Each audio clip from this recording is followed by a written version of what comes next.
Assalamualaikum warahmatullahi wabarakatuh.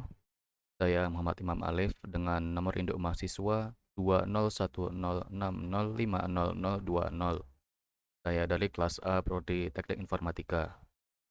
Saya akan presentasikan jawaban dari UAS Matematika Diskrit, yaitu nomor 1 tentang konsep fungsi. Konsep fungsi dalam hal ini mencakup beberapa hal, yaitu ekuivalensi relasi, fungsi surjektif, fungsi injektif, fungsi bijektif, fungsi inverse, dan fungsi komposisi. Sebelum membahas materi-materi tersebut, saya akan jelaskan arti fungsi itu sendiri adalah pemetaan setiap anggota sebuah himpunan atau disebut domain kepada anggota himpunan yang lain, disebut kodomain, yang dilambangkan dengan Y sama dengan Fx. Konsep fungsi mencakup beberapa hal seperti yang saya sebut tadi di awal, yang masing-masing pengertiannya yaitu A. Ekuivalensi relasi. Ekuivalensi relasi adalah relasi yang memenuhi ketiga sifat sekaligus, yaitu refleksif, simetri, dan transitif. Contohnya secara berurutan yaitu untuk refleksif, A sama dengan anggota himpunannya 1 dan 2, dan relasinya yaitu direlasikan 1 dengan 1 dan 2 dengan 2. Lalu untuk simetri, anggota himpunan A1 dan 2 dan relasinya yaitu anggota yang pertama dipetakan ke anggota kedua pada kodomain dan anggota domain yang kedua dipetakan ke anggota kodomain yang pertama.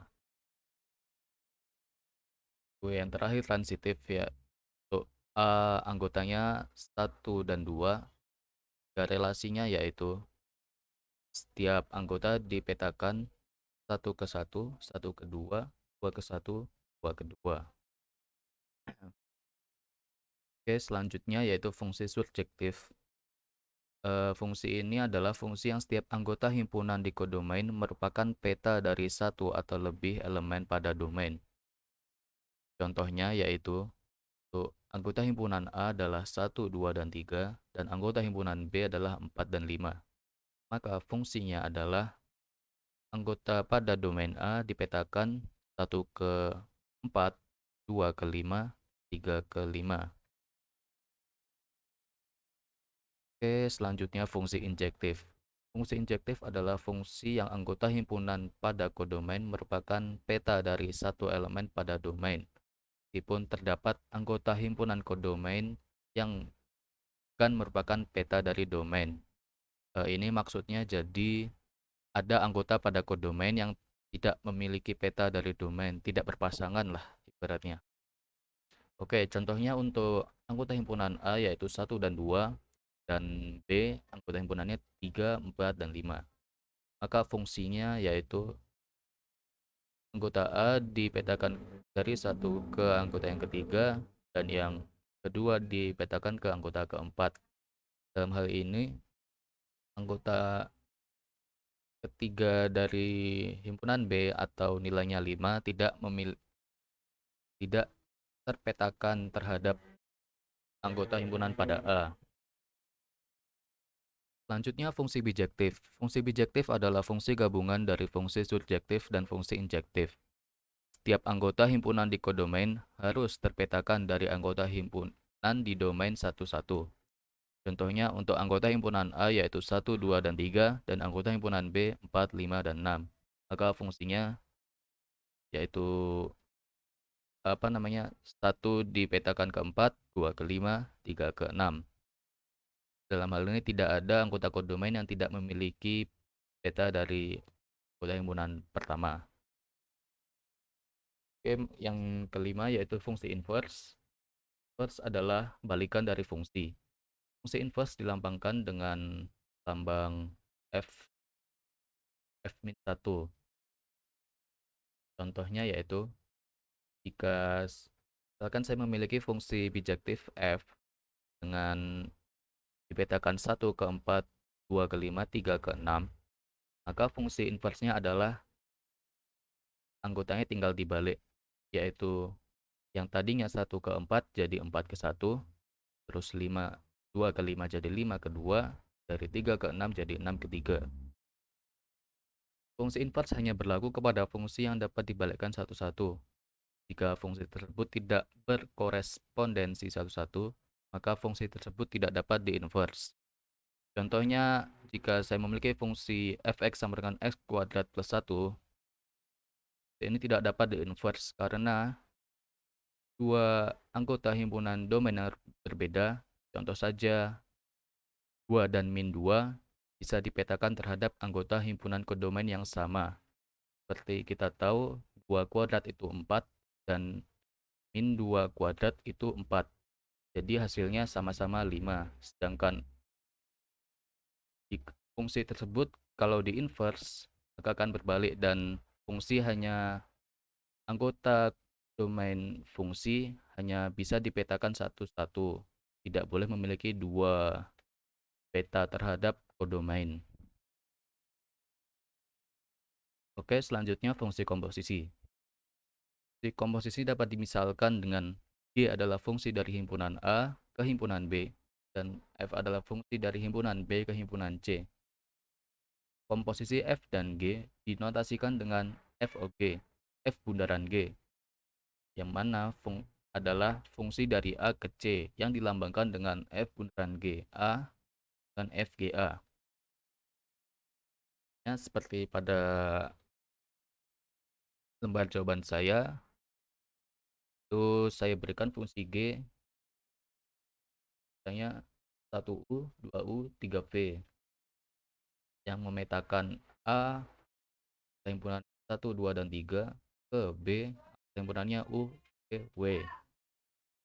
Dan fungsi F yaitu Y, Vx, Wz. Misalkan B, Pw ke C, X, Y, Z. Fungsi komposisi dari A ke C adalah F bundaran G, 1Y, 2Y, 3X. Kenapa? Jadi karena ini sesuai dengan fungsi dari A ke B di mana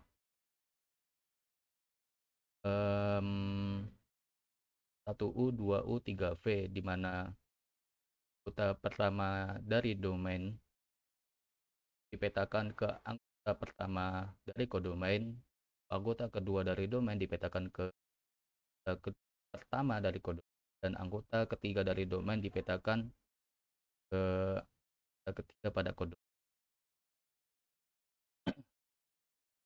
Oke, untuk pengertian dari konsep fungsi sudah selesai. Selanjutnya penerapan konsep fungsi itu sendiri pada permasalahan berbasis komputer. Saya di sini mengambil kasus pada konsep lupa password, yaitu di mana user ketika lupa password bisa bisa mengatur passwordnya kembali dengan cara tertentu, yaitu dulu pada game Lost Saga, di mana user dapat membuat akun dengan ID dan password tertentu. Pada proses registrasi, user diwajibkan untuk mengisi jawaban atas pertanyaan yang dipilih sendiri. Contohnya, user bisa memilih pertanyaan warna kesukaan. Dalam hal ini, domain dari himpunan adalah warna yang diisi dalam jawaban tersebut. Misalnya, warna biru. Sedangkan kodomainnya adalah banyaknya warna yang ada di muka bumi ini yang bermacam-macam. Suatu ketika user lupa akan passwordnya, developer game menyediakan fitur lupa password pada website. Pada fitur ini, user diwajibkan mengisi beberapa pertanyaan. Salah satunya itu pertanyaan akan warna kesukaan tadi. Apabila user mengisi jawaban sesuai dengan apa yang diisi pada saat registrasi, maka user mendapatkan password sementara yang dapat diganti sesuai keinginan user nanti. Kasus ini sesuai dengan fungsi bijektif, di mana setiap anggota himpunan domain, karena dalam kasus di atas anggotanya hanya satu, akan dipetakan pada anggota himpunan domain. Oke, Selanjutnya nomor 3, kita masuk ke konsep logika. Konsep logika yang diajarkan pada semester 1 ini meliputi propositional logic, logical connective, dan tabel kebenaran, normal forms, well-formed formula, proportional inference rules, predikat logik, dan universal dan existential quantification. Konsep logika tersebut dapat saya jabarkan satu-satu, yaitu yang pertama propositional logic. Konsep ini merupakan ilmu yang mempelajari hubungan antar objek yang disebut proposisi.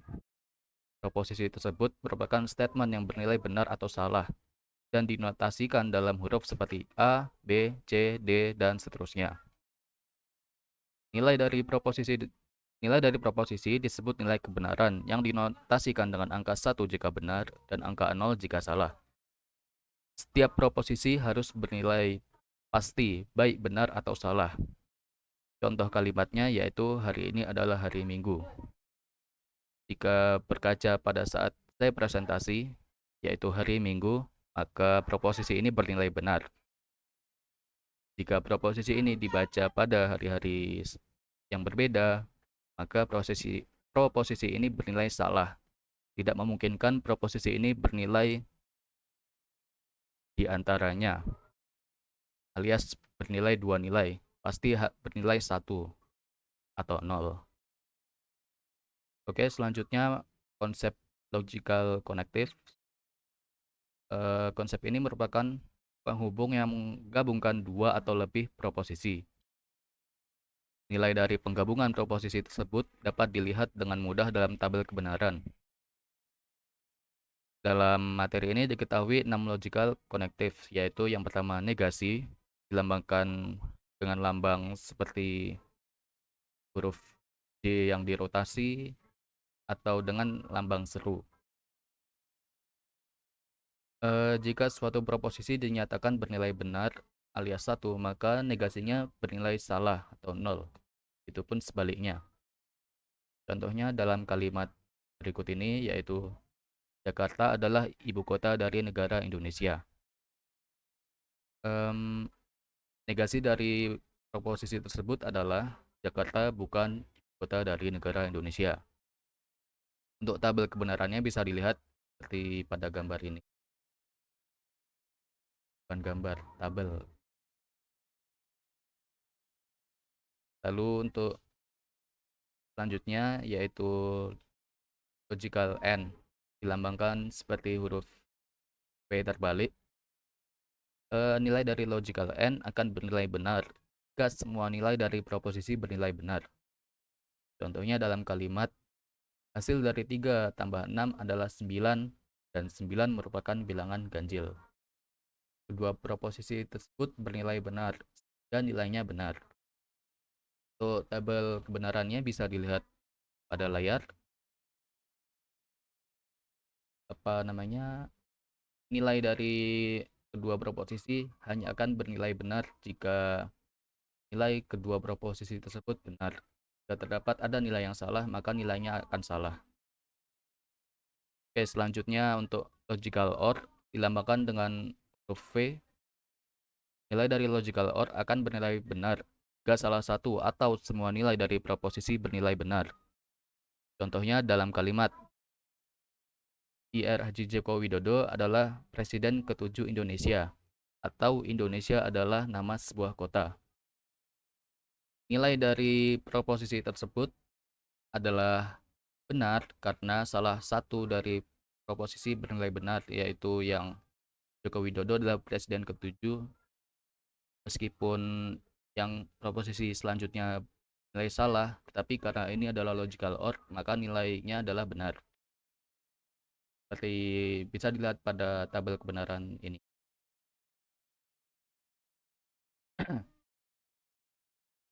Oke, selanjutnya yaitu exclusive OR. Nilai dari exclusive OR akan bernilai benar jika salah satu nilai dari proposisi bernilai benar. Hal ini mirip seperti logical OR, hanya saja nilai yang benar adalah jika hanya salah satu bernilai benar. Jika keduanya bernilai benar, nilainya akan salah.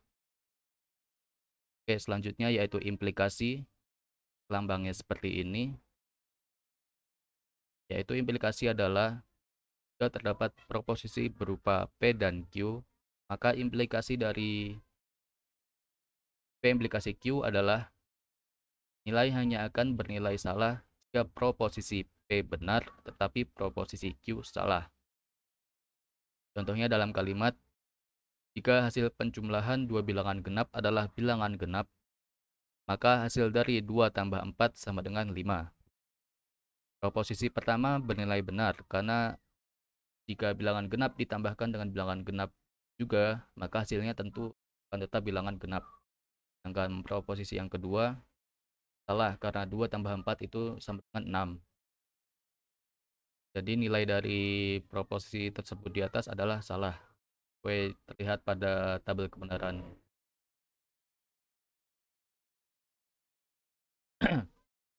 Selanjutnya bikondisional dilambangkan panah, dua panah yang digabungkan, yaitu artinya jika terdapat proposisi berupa P dan Q, maka bikondisional dari P bikondisional Q adalah nilai hanya akan bernilai benar jika kedua proposisi bernilai sama.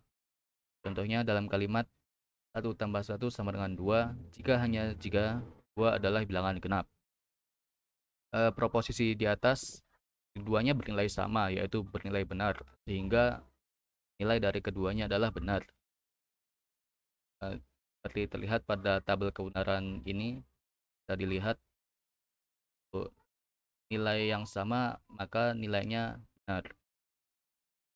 Contohnya, jika P salah dan Q salah, maka tetap bikondisionalnya adalah benar. Sedangkan jika P salah tetapi Q benar, nilai bikondisionalnya adalah salah karena nilainya tidak sama. Oke, masuk ke konsep selanjutnya yaitu normal forms. Dalam hal ini berarti merepresentasi bentuk proposisi. Terdapat dua tipe normal forms, yaitu DNF atau disjunctive normal forms dan CNF, conjunctive normal form.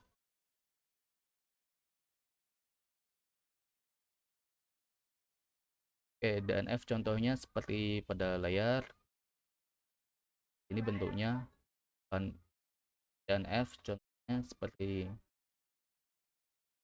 ini, hanya salah satu contohnya, sedangkan contoh yang lain ada banyak. Selama untuk disjunctive normal form, bentuknya menggunakan lambang V, sedangkan yang conjunctive menggunakan lambang V terbalik. Selanjutnya, konsep well-formed formula. WFF adalah suatu formula yang dapat dihasilkan dengan beberapa kombinasi yang sesuai dengan 7 formation rules, yaitu 7 aturan formula formasi. Aturan yang telah ditetapkan antara lain sebelumnya jika P dan R adalah WFF. Aturannya yaitu yang pertama, setiap huruf proporsional adalah WFF. Ya, itu seperti misalkan A, B, C, D, E, P, Q, R, dan seterusnya adalah WFF. Yaitu aturan yang kedua adalah jika P dan R adalah WFF, maka negasi P atau negasi R adalah WFF juga. Yaitu aturan yang ketiga adalah P conjunction R itu adalah WFF jika P dan R adalah WFF. Lalu P disjunction R adalah WFF jika P dan R adalah WFF. 5. P implikasi R adalah WFF jika P dan R adalah WFF. Dan P biimplikasi R adalah WFF jika P dan R adalah WFF. Dan aturan yang ketujuh, selain aturan yang dari 1 sampai 6 bukan WFF. Untuk menentukan apakah formula tersebut WFF atau bukan, dapat menggunakan sintaktik garis, yaitu dengan membagi 2 melalui penghubung proposisi. Bebas, entah subjunktif, konjunktif, implikasi, atau biimplikasi, lalu dibagi sampai proposisi terkecil. Apabila dalam proses tersebut sesuai dengan Seven Formation Rules, maka dapat dipastikan formulanya adalah WFF. Dan jika ada bentuk yang menyalahi aturan 7 di atas, sudah pasti formulanya bukan well-formed formula. Selanjutnya yang kelima yaitu Proportional Inference Rules. Dalam hal ini terdapat beberapa aturan, yaitu saya beri warna untuk proposisi pertama berwarna biru, proposisi kedua berwarna oranye, dan konklusinya atau kesimpulannya berwarna hijau. Yang pertama modus ponens, bentuknya seperti ini, di mana P implikasi Q adalah proposisi pertama dan P adalah proposisi kedua dan konklusinya adalah Q.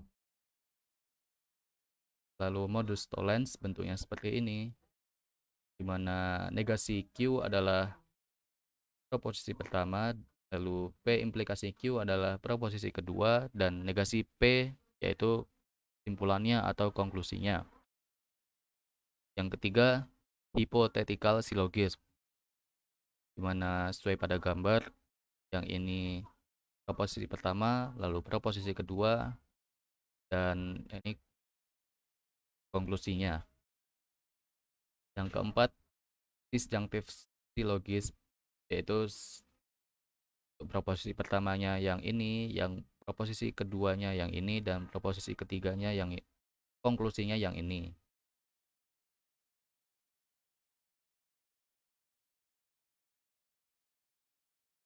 Oke, selanjutnya yang kelima, addition, di mana posisi pertamanya yaitu P dan konklusinya seperti ini. Lalu simplification, conjunction, dan resolution bisa dilihat pada gambar.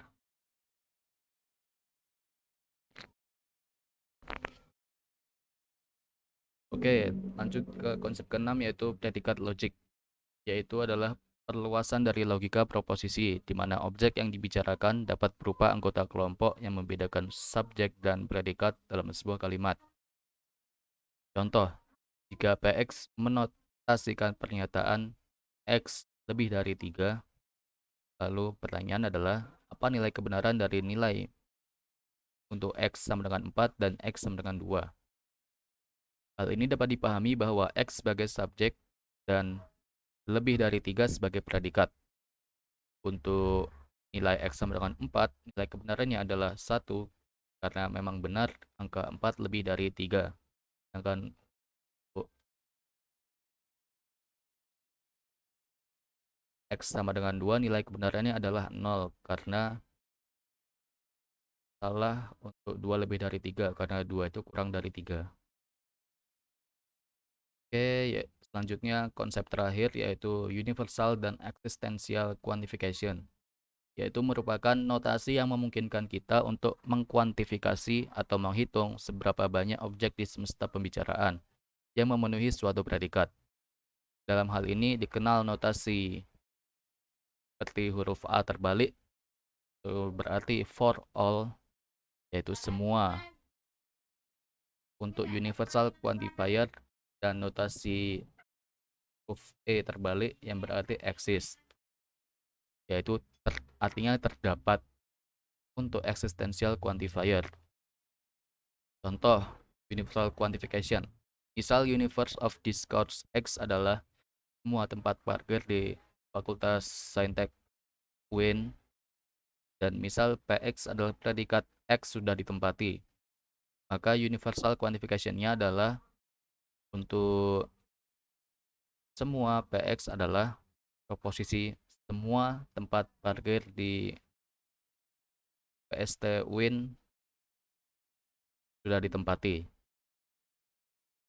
Lalu yang untuk contoh existential quantification yaitu jika PX-nya adalah X adalah seorang dosen IT dan X adalah X adalah seorang yang pandai, sehingga arti dari eksis PX konjunktif GX adalah sedikitnya terdapat satu orang dosen IT adalah seorang yang pandai.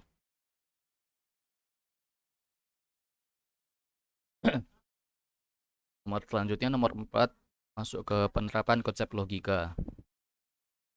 Hal ini bisa diterapkan pada kasus registrasi dan login akun menggunakan email dan password. Ketika user ingin daftar akun, biasanya user diminta untuk mengisi email, password, dan tanggal lahir untuk diinput ke database aplikasi tersebut.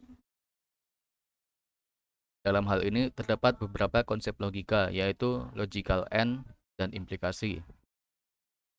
Untuk registrasi sebuah akun, biasanya user harus melewati batas usia yang ditentukan oleh developer aplikasi. Sebut saja 17 tahun atau lebih. Yang mana kasus ini sesuai dengan konsep implikasi, di mana proposisi pertama yaitu user berusia 17 tahun ke atas, dan proposisi kedua user diperbolehkan untuk registrasi akun.